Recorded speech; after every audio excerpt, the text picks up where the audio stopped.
So, as you probably already know, last week was match day, and I'm happy to announce that I matched in internal medicine after investing almost 4 years of my time in the USMLE pathway. Thank you to all the people for all the support. I spent this last year making these videos, and I think it was worth it. And now I've decided to share my credentials, my USMLE journey, and my rotations etc. with you. Hopefully, it will inspire you as well and might be even helpful to you. So, hey everybody, my name is Rehan Wes. I'm a graduate of Nishtar Medical University Multan, that's in Pakistan, and I graduated in 2019. My step 1 score was 244. Not that fancy, but good enough to get you matched, right? And my step 2 CK score was 252. USMLE step 2 CS is gone, so I'm not mentioning that. I also took step 3 and I scored 233. That's an above average score, and it will become important once step 2 CS is gone. I also did 3 months of US rotations, but I'll talk about it at the end of the video, so make sure you watch this video till the end. So, my USMLE journey is pretty standard, but I believe that taking step 1 before graduation was the most significant event in my USMLE timeline. Had I not taken this initiative as a student, I doubt if I'd be able to take any USMLE exam at all. This is because as a student, you have a habit of studying for a long period of time, and once you graduate and transition into the professional life, it's not that easy to make up your mind to study for such long hours. I advise you all to do the same. If you are still in medical school and you don't have any financial constraints or time restrictions, definitely take step 1 before graduation. If an idiot like me can do it, you can do it too, right? So, in my medical school, I was a pretty average student with no interest in studies or extracurricular activities whatsoever. Did not even know what USMLE was until our seniors did a seminar in our university about USMLE. That's when I first came to know about the USMLE pathway. This only goes to prove two things. Number one, you don't have to be like a hardcore position holder, topper kind of guy to get matched. And number two, it's never too late to start. So you can start right now and it won't even matter. So, as cliche as it may sound, I developed a casual interest in this USMLE pathway after I watched a few episodes of House MD, the TV show. Watch it, by the way, highly recommended.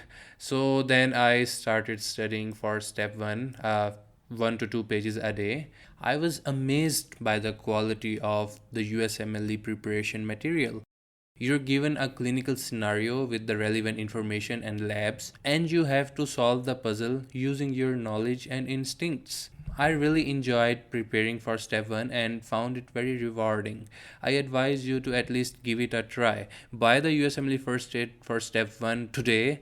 The link is in the description box, and start your USMLE journey right away. With time, this hobby of mine turned into an obsession. I was so fascinated by the clinical approach of the step 1 practice questions. Everything else in life just went into background for me. It was like nothing mattered to me anymore other than getting an 80% in UWorld. I took my step 1 in the final year of MBBS in Pakistan. That year is the year right before your internship, and I scored 244. After that, I started applying for my rotations as well as visa. I got the visit visa in my first try. Then few days after my final year exams, I went to USA to do my rotations and step to CS, which is gone now. Check out another video for that. So regarding my rotations were a mix of paid rotations as well as contacts because I got rejected by a few universities for my electives in the last moment, so I had to rush and scramble for any rotation that I could find. My experience with these rotations were really good, and I'm in talks with the places where I did my rotations. I'm not sure if they'll be comfortable with me mentioning their names and places online. but I'm working on it and I'll definitely share with you in a separate video. If there's any update regarding this, I'll let you guys know. So, did I face any difficulties? Of course, I got rejected by some top universities for my electives. I won't mention their names, even though I had all the score reports and all the requirements that they wanted from the students. Also, this year was my second math cycle. In my first math cycle, I did not get ECFMG certified on time last year, which resulted in me getting unmatched because I only received 2 interviews. So, yes, everybody faces some difficulties in one way or another. Some face financial difficulties, others have family to take care of. Guys like me don't match on their first attempt because of a clerical error, etc. So the key is to stay persistent and keep trying. The system is designed such that everybody who has a good CV will match sooner or later. It's only a matter of time. Some pointers that I would like to share with you. Number one, in your USMLE journey, follow the principle of being quietly brilliant. Like, keep your USMLE ambitions under the radar. Don't go around announcing to everybody that you are taking USMLE pathway. Having a low profile during your USMLE pathway will prevent the unnecessary social pressure of people poking their noses in your business.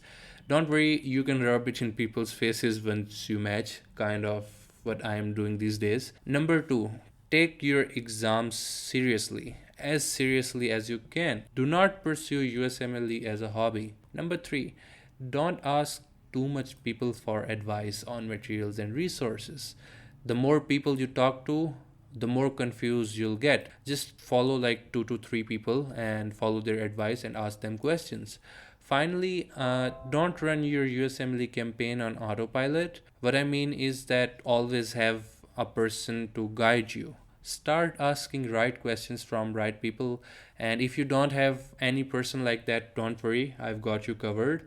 If you have any questions in your journey whatsoever, feel free to comment on any of my YouTube videos and I'll answer you. As ask me anything you want. So I hope that was helpful. I suggest you check the video description for useful links, my exam experiences, and more useful videos. That's it for today, guys, and I'm going to share all my match materials, including my CV, my personal statement, and of course the rotations, like I promised, in few weeks. Right now I'm really busy in the documentation process for my J1 visa, and I'll see you guys in the next video. Take care.